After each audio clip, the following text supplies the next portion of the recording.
একটা জিনিস মিস করছি বলে তার জন্য আমি হাউতাশে মরে যাব।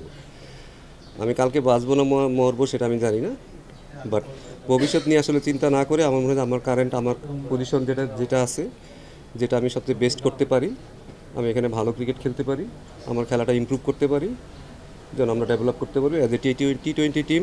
আমি মনে করি লাস্ট ইয়ার আমাদের মোটামুটি ভালো রেজাল্ট হয়েছে, তার থেকে যেন আমরা আরও ব্যাটার করতে পারি সামনে, সেদিকে আমাদের লক্ষ্য আছে যে এই টুর্নামেন্টটা হয়তো সেদিক থেকে আমাদের জন্য অনেক লাভবান হবে। টু বি অনেস্ট, এটা আসলে মাথা থেকে যাওয়াটা অনেক ডিফিকাল্ট, এটার জন্য সবারই আসলে মেন্টালি টাফ, সবাইকেই বলা যাবে না।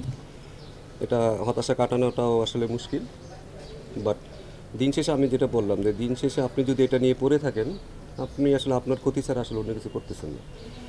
সো আমার মনে হয় যে আমি কারেন্ট যে অবস্থায় আছি সেই অবস্থায় আমি আমার বেস্টটা কি দিতে পারি কি পারবো কি না, সেটাই হচ্ছে আসলে মূল লক্ষ্য। অ্যাজ এ প্রফেশনাল প্লেয়ার তারা ওইভাবেই হয়তো দেখবে এটা, বাট ইমোশন সবাই তো আসলে কন্ট্রোল করতে পারে না, এটা মানুষের পক্ষে সম্ভব নয়। আপনি মানুষ, আমরা হিউম্যান বিং, আমাদের ভিতরে দুঃখ কষ্ট থাকবেই, সুখ থাকবে, সব কিছুই থাকবে, বাট কীভাবে আমি সামনে তুলতে পারবো সেটার জন্য হয়তো আমাকে কারেন্ট পজিশনে থাকাটা সবচেয়ে বেশি ইম্পর্টেন্ট।